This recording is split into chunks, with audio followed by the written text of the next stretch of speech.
um dos grandes problemas que nós temos é a não publicação de algumas decisões de primeira instância. Eu sou sempre favorável à transparência porque é a única forma de credibilizar as instituições. Nós queremos ser parte da solução e não um problema para ninguém. A Ordem dos Advogados estar em conflito com o Governo não é algo que seja benéfico para a justiça portuguesa. Eu creio que a justiça tem um problema, que é a comunicação e as percepções que existem. As pessoas acham que toda a justiça é muito lenta pela forma como veem estes megaprocessos. Eu tenho um sonho, que é a possibilidade das pessoas mais vulneráveis poderem ter um acesso muito facilitado a advogados. Olá, bem-vindo à segunda temporada do podcast, o podcast do CAD. O convidado de hoje é João Massano, atual bastonário da Ordem dos Advogados. Muito obrigada por estar connosco neste podcast.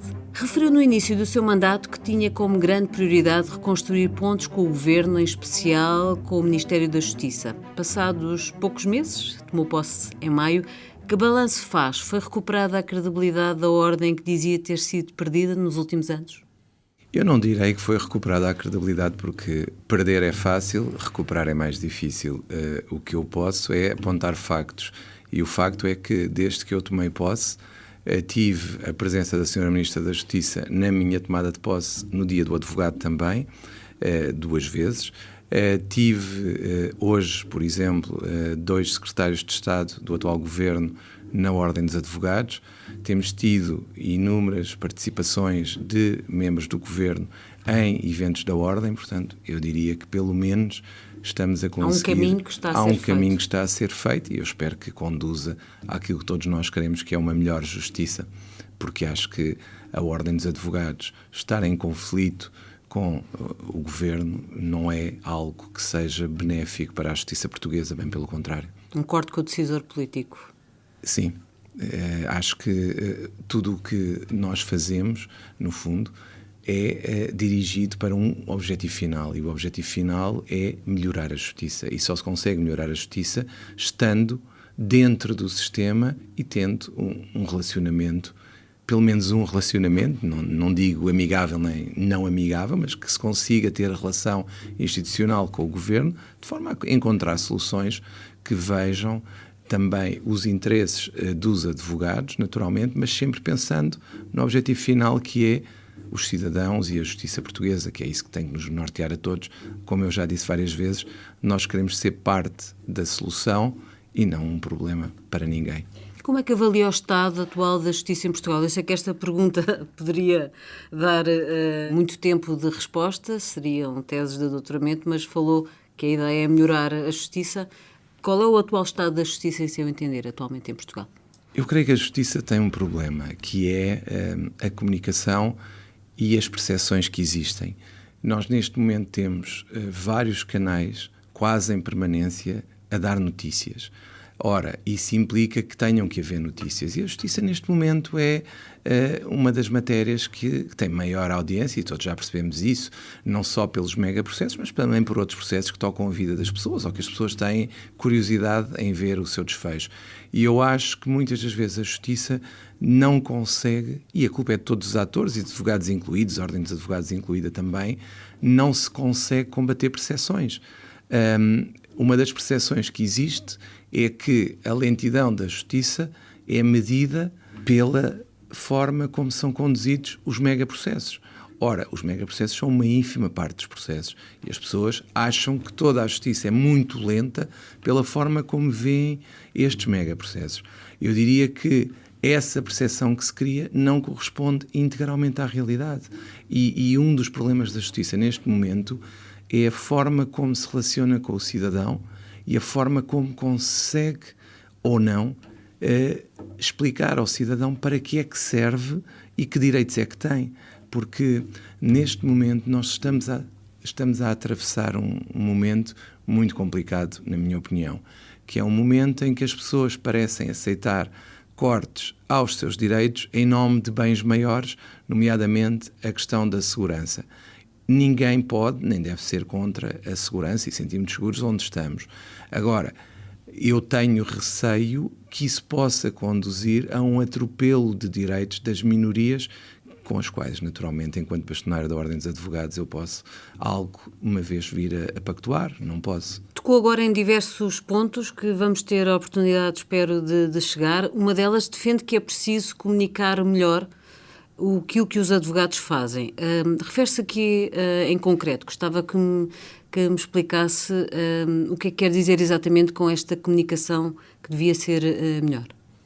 Primeiro, toda a gente tem, ou muita gente tem, uma imagem da advocacia que eu já denunciei há algum tempo e que acho que tem que ser combatida, que é: os advogados são todos vigaristas, os advogados enganam as pessoas, etc, etc, etc.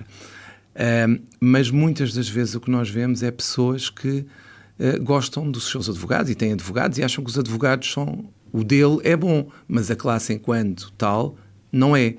E o que eu entendo é que há muita dificuldade em perceber o que os advogados fazem, porque tende a haver uma identificação, mais uma percepção, tende a haver uma identificação dos advogados enquanto classe com os maus exemplos, com situações que são marginais na classe, de pessoas que ou ficam de clientes, mas isso acontece em todas as profissões, infelizmente. Em todas as profissões há bons e maus, e o que nós temos nós não conseguimos chegar às pessoas e explicar que a advocacia é, no fundo, a barreira entre a violação dos direitos dessas pessoas, e é a única que pode, no fim de contas, defendê-los em caso de verdadeira necessidade. Então, quando diz comunicar melhor aquilo que os advogados fazem, vai diretamente também à proposta de haver uma espécie de advogado de família, claro, que as pessoas possam ter, e de que forma é que isso poderia funcionar? Para começar, eu faço-lhe se calhar uma pergunta, que é: qual é a última campanha positiva que se lembra da advocacia? Não existiram. E há um grande desconhecimento do que nós fazemos. Ser o advogado de família, que é uma ideia que nós temos vindo a defender, os advogados têm que compreender que devem acompanhar o cliente e devem ser o seu conselheiro, quase desde que nasce até que morre, e acompanhar as várias fases da sua vida. E é nesse sentido que eu acho que é necessário explicar às pessoas que uma mera compra na internet pode ser um problema jurídico. Basta do outro lado estar alguém que, de facto, não vende com a qualidade que anuncia, ou nem sequer vende nada, como muitas vezes acontece nas situações de burla. E o que eu tenho vindo a defender é a necessidade de explicar o papel do advogado na sociedade, porque tudo o que fazemos acaba por ser jurídico, acaba por ter um valor contratual, muitas vezes. O comprar um bolo, o abastecer um carro, etc. São situações que podem ter consequências jurídicas. A mera compra online pode ter problemas, e problemas jurídicos graves, e aí também o próprio Estado não defende adequadamente o consumidor. As burlas que nós ouvimos falar, infelizmente, vezes demais, utilizando os meios informáticos e utilizando os meios online, é algo que nos preocupa muito e que tem muito a ver com a falta de conhecimento que as pessoas têm dos seus direitos. As pessoas são capazes de perder dias e dias a ver a chegada de um treinador a um clube de futebol, mas depois os seus direitos é algo que os enfada ler, e isso afasta as pessoas, quer da justiça, quer dos próprios advogados. Mas isso, haveria uma bolsa de advogados? Haveria uma taxa moderadora? De que forma é que isso poderia funcionar? O que nós defendemos é que deve haver, à imagem do que sucede com algumas juntas de freguesia, protocolos para os mais carenciados. As pessoas que não têm capacidade económica, por exemplo, devem ter acesso a uma rede de advogados que os apoie e que, no âmbito do apoio judiciário, do sistema de apoio judiciário que existe, que prestem consultas mesmo antes de terem um litígio, porque muitas das vezes há litígios que só surgem porque as pessoas não sabiam as coisas. E por desconhecimento. E o que nós defendemos é a literacia jurídica pura e dura. E essa passa por estar na sociedade. E aí, claro, aí as campanhas têm que ser diferentes. Tem que haver campanhas sectoriais e aproveitando naturalmente os meios da Ordem dos Advogados, é fundamental que tal se faça. Um dos exemplos que nós temos de intervenção social nos últimos tempos, que foi a criação da Bolsa de Advogados voluntários durante um período limitado para apoio durante a questão aqui dos fogos, numa fase inicial, para que as pessoas tenham um apoio e saibam os direitos que têm. Já mencionou também a morosidade da justiça, e nomeadamente que tem uma expressão muito visível e mediática através dos megaprocessos. Que medidas são fundamentais para tornar o sistema mais célere, os tempos da justiça serem reduzidos? As medidas que são fundamentais passam, primeiro, creio, pelo tempo que demoram alguns inquéritos. Eu diria que passam por ver porque é que esses inquéritos demoram tanto tempo. Nós tivemos o Tutti Frutti, que foram 6, 7 anos, só para chegar à fase da acusação. E de facto, o que se nota neste momento é que os inquéritos deveriam ser mais rápidos, deveria haver decisões judiciais mais rápidas, e eu dou o exemplo do processo, de um dos mais conhecidos, processo Sócrates, em que nós tivemos todo este tempo... Operação Marquês. A Operação Marquês, sim. A Operação Marquês, em que nós tivemos todo este tempo para chegar a julgamento e praticamente o que estivemos a assistir foi uma decisão judicial que foi tomada primeiro em inquérito através do Ministério Público e depois em instrução, e que houve um recurso do Ministério Público para tentar reverter parte da decisão instrutória. Ora, parece manifestamente muito tempo, os tempos têm que ser reduzidos. Tem que se perceber porque é que os processos, em média, demoram tanto tempo e porque é que só os advogados é que têm prazos, por exemplo. Os advogados são os únicos que, se não praticarem os atos dentro de um determinado período de tempo, já não podem praticar esse ato. Ora, parece-me que pelo menos tem que haver um mínimo de duração de tempo para praticar atos, porque senão é indefinidamente prolongado o processo. Fala-se muito da morosidade da justiça, procura encontrar-se sempre um culpado ou vários, mas nós não olhamos para o desinvestimento que tem havido na justiça ao longo dos últimos anos. E esse, para mim, é o grande responsável, porque nós agora estamos a colher, infelizmente, os frutos da falta de investimento, quer na justiça, quer nos serviços públicos em geral. A justiça administrativa e tributária, é, se eu entender, é acessível ao cidadão comum? Creio que não é tão acessível quanto deveria ser. E o que é que pode ser feito, então, para aproximar?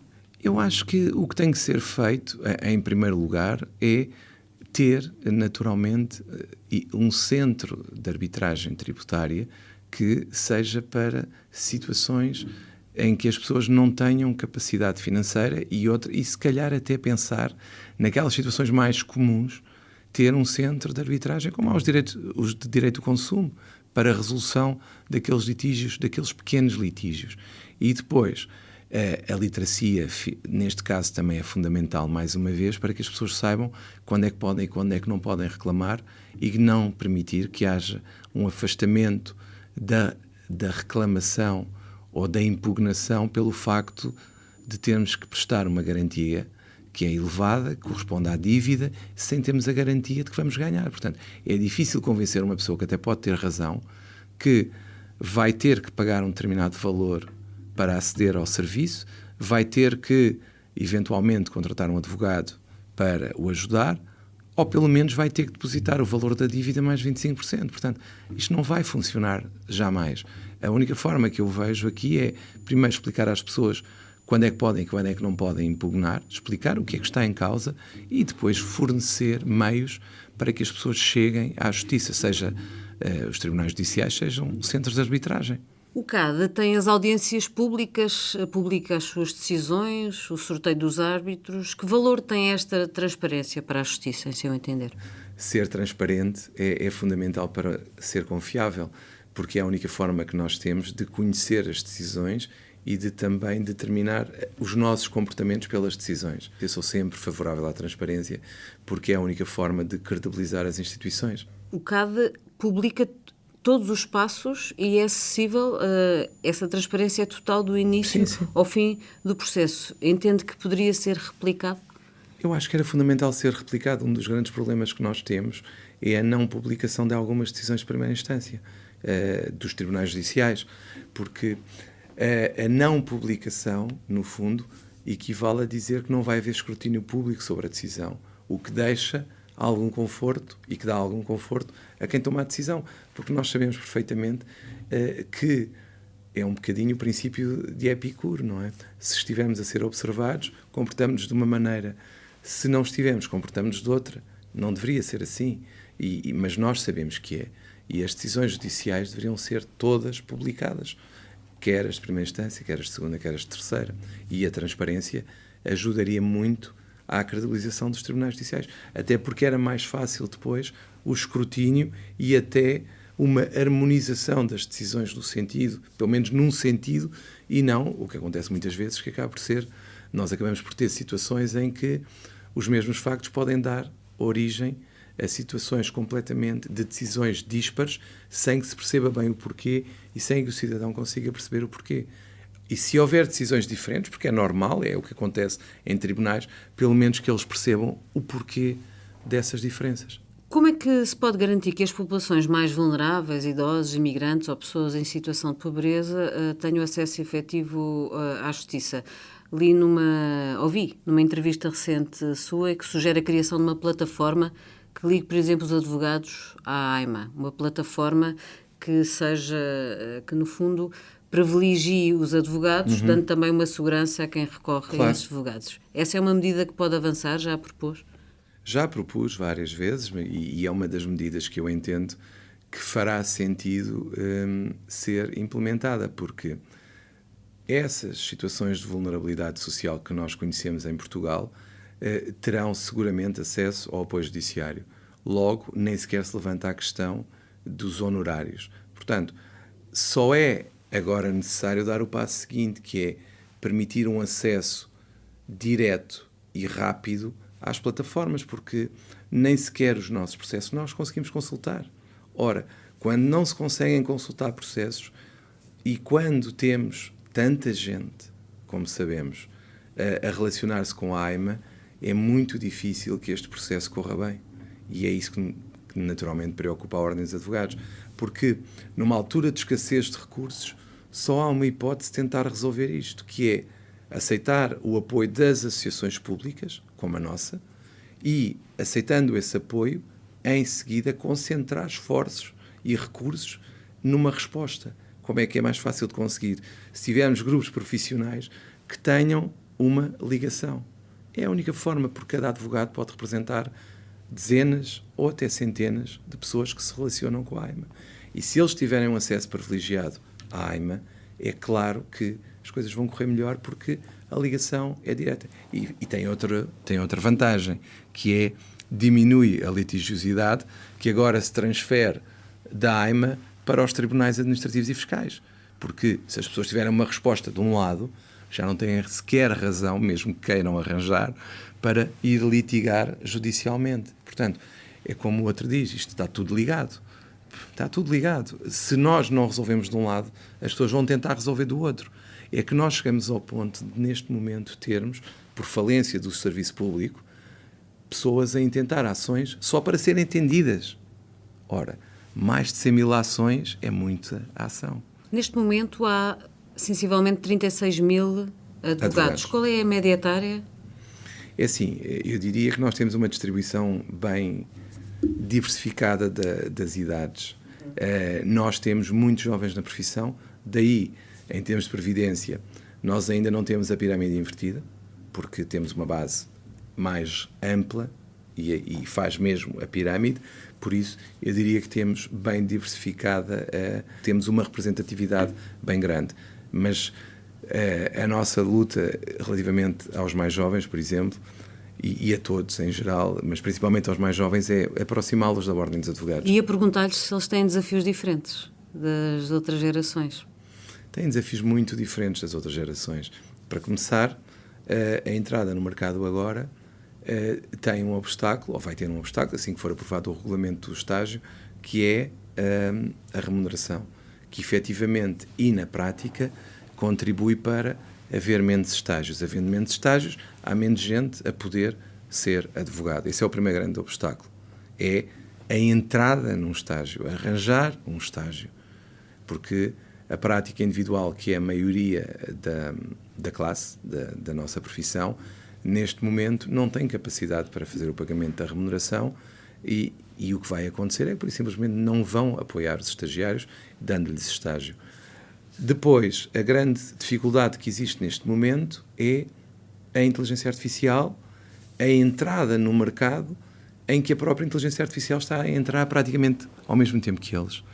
E aí tem muito a ver com a forma como eles vão posicionar-se.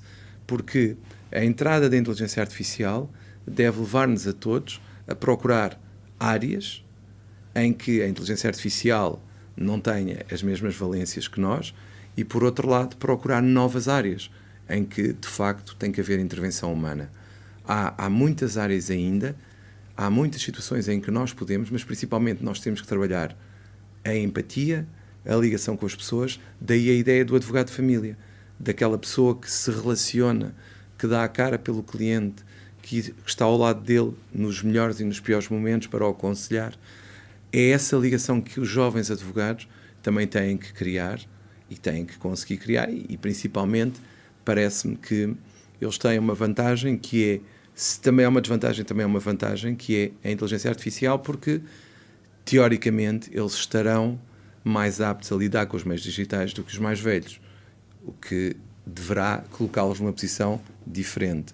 Agora, é muito importante que eles compreendam que a utilização da inteligência artificial não é a substituição do cérebro. A inteligência artificial é um auxiliar.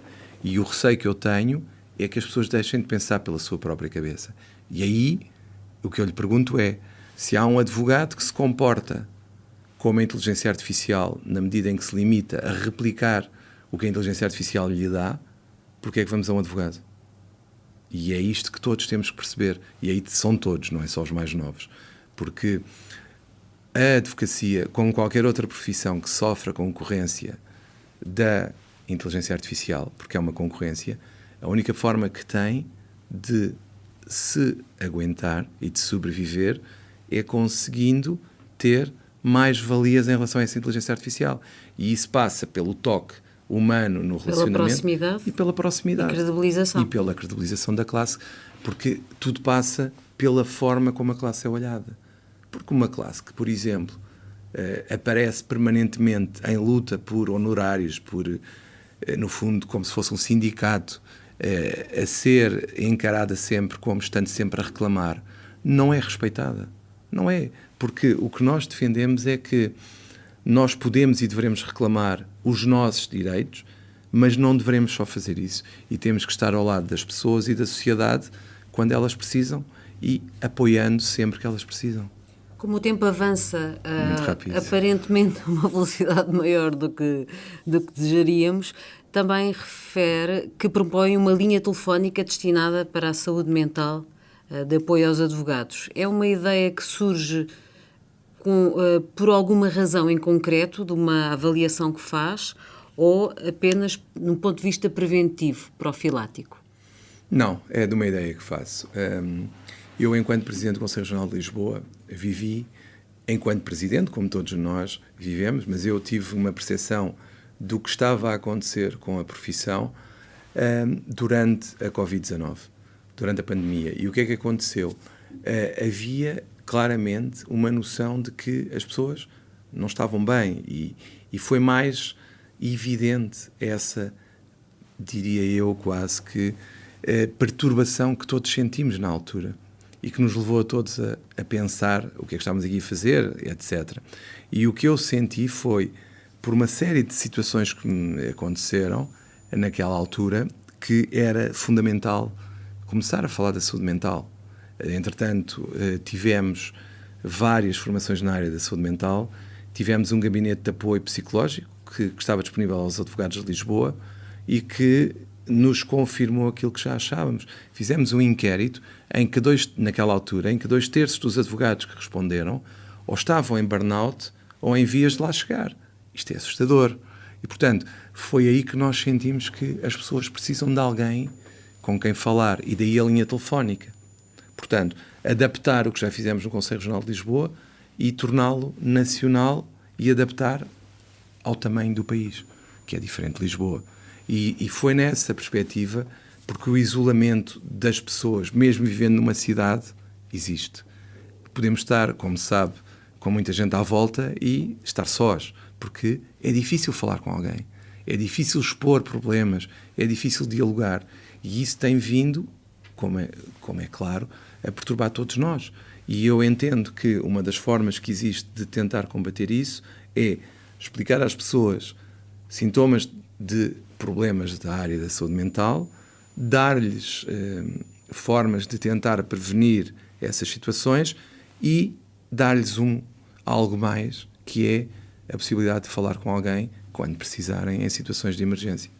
Está a começar o seu mandato e a pergunta seria mais para final de mandato. Ainda assim, faço-a. Que legado, enquanto bastonário, quer deixar? Eu poderia dizer só uma palavra, que era dignidade. Eu gostava de sair, no final do mandato, com as pessoas a afirmarem que a Ordem tinha recuperado, se não for toda a sua dignidade e credibilidade, pelo menos seja uma parte. Mas há uma coisa que eu já ouço e que me deixa muito satisfeito e que eu gostava que se confirmasse no final do mandato, que é: este Conselho Geral é um Conselho Geral humanista, que defende os mais vulneráveis, que está ao lado das vítimas dos fogos, que está ao lado das vítimas de violência doméstica, dos imigrantes e todas as minorias que precisam do seu apoio. Se calhar, se dissessem que nós, enquanto Conselho Geral, e que eu, enquanto bastonário, tivemos uma linha humanista e que foi notória em vários pontos da nossa atuação, eu ficava satisfeito. E ficava satisfeito se pudesse deixar a classe e a profissão bem melhor do que aquilo que estava quando eu cheguei. Lançamos um desafio aos nossos convidados no final de cada episódio. João, pedi-lhe uma boa ideia para a Justiça. Isso é mais difícil, porque as boas ideias surgem quando menos se espera. Mas o que eu tenho tentado fazer em relação à Justiça, mais do que uma reforma, que isso é algo que nós sabemos que vale o que vale, se fosse possível dar e criar uma rede nacional de apoio às vítimas de violência doméstica, já me parece que seria uma boa ideia, porque a falta de apoio que existe às pessoas nessas situações é gritante e parece-me que poderia prevenir algumas situações bem graves a que temos assistido. Essa rede de apoio pode concretizar um pouco melhor essa ideia? Eu tenho um sonho, que é a possibilidade das pessoas mais vulneráveis poderem ter um acesso muito facilitado a advogados. E essa ideia passa por ter um advogado numa freguesia perto de si, numa delegação da Ordem dos Advogados perto de si, porque nós temos uma rede também muito grande, e acho que uma união entre autarquias, Ordem dos Advogados e Ministério da Justiça poderia levar a esse resultado e fazer as pessoas verdadeiramente sentirem-se apoiadas. Porque eu acho que o que o Estado falha é que fala-se muito, quando infelizmente morrem pessoas em contexto de violência doméstica, há uma série de ideias e de planos, mas depois tudo fica num papel, muitas das vezes, ou em ideias que são concretizadas, mas sem grande preocupação de aplicação, porque nós ainda vivemos num país em que é mais fácil e tem mais resultado apresentar um plano do que executar esse plano. E era isso que eu gostava que acabasse. E as vítimas de violência doméstica, ou quaisquer outras, merecem ter um apoio jurídico que é essencial em determinadas ocasiões. Muito obrigada por ter vindo ao podcast, o podcast do CAD. Os episódios estão disponíveis no site do CAD, nas plataformas habituais e através de link direto na newsletter do CAD, Audiência Pública. Se quiser subscrevê-la, basta enviar o e-mail para newsletter.cursos@cad.org.pt. Até ao próximo podcast.